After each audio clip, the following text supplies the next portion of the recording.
welcome to another edition of Mysteries of the Superstition Mountains, and I'm excited to share this one with you.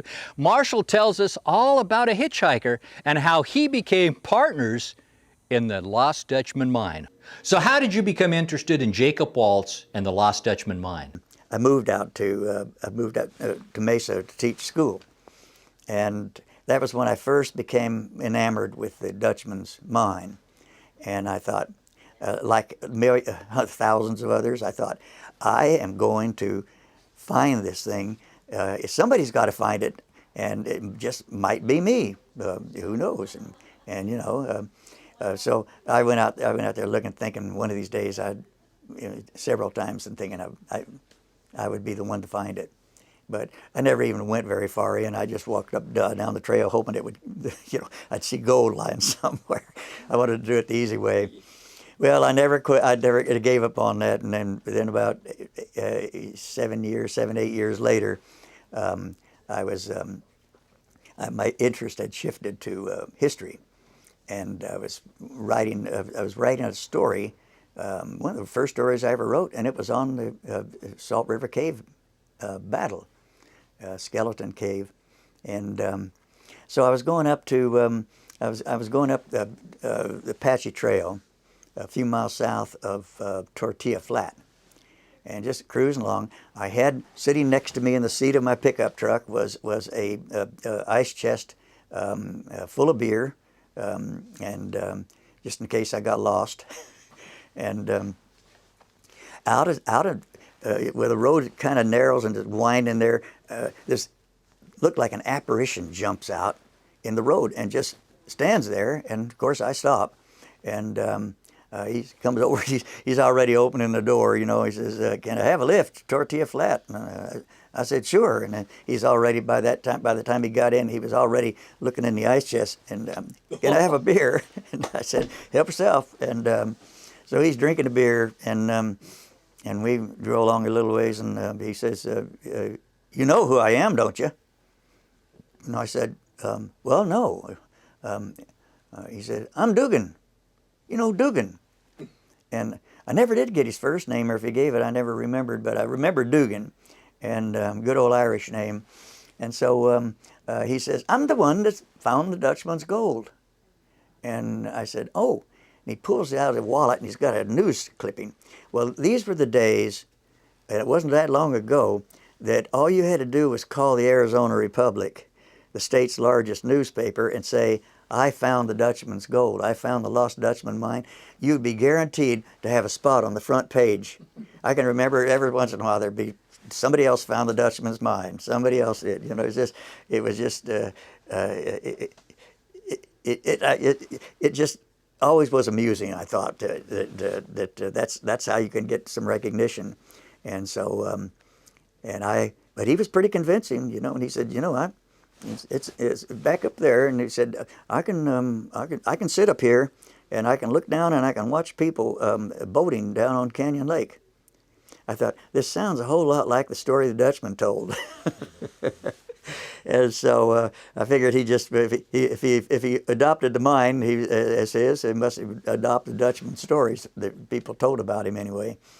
And so we keep driving. He's keep explaining to me all these things about how rich it is, and finally we get to Tortilla Flat, and he said, "Well, here's where I get off." And he said, "You want to come in?" And I said, "No, I'm going up the road. I was looking for the skeleton cave, and thinking I could see it from the river." And so I said, "No, I'm working on a story here." And he said, "Well, thanks for the beer." And he said, "Say, you know, you really rescued me today. I was out there just dying of thirst, and you might have even saved my life." And I said, "Well, you know, that's what people do here in the desert, and we look out for each other." And he said, "Tell you what, I'm going to look out for you. I'm going to give you half of the mine." And I said, "Well, that's mighty good of you." And I was just going along with it, you know, just being agreeable. I wasn't going to tell him he didn't have the mine, and I wasn't going to tell him I didn't want half of it. So I said, "Yeah, okay, we're partners." And he said, "Yep, partners." And he headed on into Tortilla Flat, into the bar there, and I drove on down the highway. And I never forgot it. I never forgot the story because it was, but I never saw Dugan again either. I did learn later that he was he was a fry cook at Bob's Big Boy down on Central Avenue in Thomas, and so and I verified that later on because I would tell this story to when I was teaching high school students. I would tell them the story because I'd always tell the Lost Mines. Kids love that stuff. And I'd talk about that, and I'd say, now, I want to tell you, if any of you guys ever, these boys were always wanting to go out and search for the Dutchman's gold, and I said, if any of you ever find it, it's half mine, and I'll tell you why. And then I'd tell them the story about Dugan. So you got excited about it, and then you wanted to pass this knowledge on to your students and get them excited about it, correct? I was always, after my first book came out, I was always being asked to speak to aspiring young writers, especially kids. And so I would tell them, now, you want to have success with that first book, here's what you do. You create a story about the Lost Dutchman's Mine, and make it really believable, and be specific as to where things are, but don't tell them exactly where it is. But make your story, make it believable. Don't make it outrageous or anything. Just make it believable, and make it have any kind of entity you want.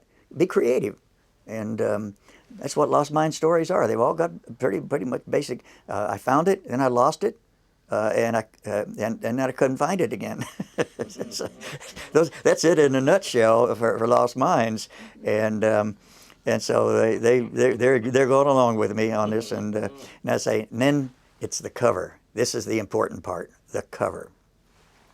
You need a cave, and you need to have a prospector, an old grizzled prospector, walking into this cave, and you need lying there on the ground right in front of him are all kinds of gold nuggets in a wooden chest, just gold everywhere, and gold coins lying around on the cave floor, all of these things, and then you've got to have a Spaniard in a coat of armor, only it's a skeleton, just a skeleton, and then you got to have have a sword. Put a sword there, and then you've got to have a rattlesnake. And you have a rattlesnake crawling, and he's not just there. He's going in one eye, the socket of one eye of the skull, and out the other, and he's sticking his head out there, looking big, and mean. And I said, that's your cover. And there are enough Dutchman hunters out there that if all the Dutchman hunters to see that, they think he's got a new angle on the mine that I might not have heard. So I said, you'll sell 1 million. So I'd always tell them that story. And that was the, and then I'd tell them, about 3 years ago, I wrote a story about Dugan. For a True West blog, I think it was, and I get this call from this fella. It's either a call or an email, I don't remember which, but he said, I am Dugan's nephew. You had a story about Dugan and the Lost Dutchman gold. And I said, yeah. And he said, he said, that was my uncle. He died a few years ago, but he really believed that he found the Dutchman's mine, and he was very convincing. And he told me that he was a cook down at Bob's Big Boy when it all happened, and said, but he died taking the secrets, I guess, to the grave with him. So you recorded a song about gold, didn't you? Well, that's that song.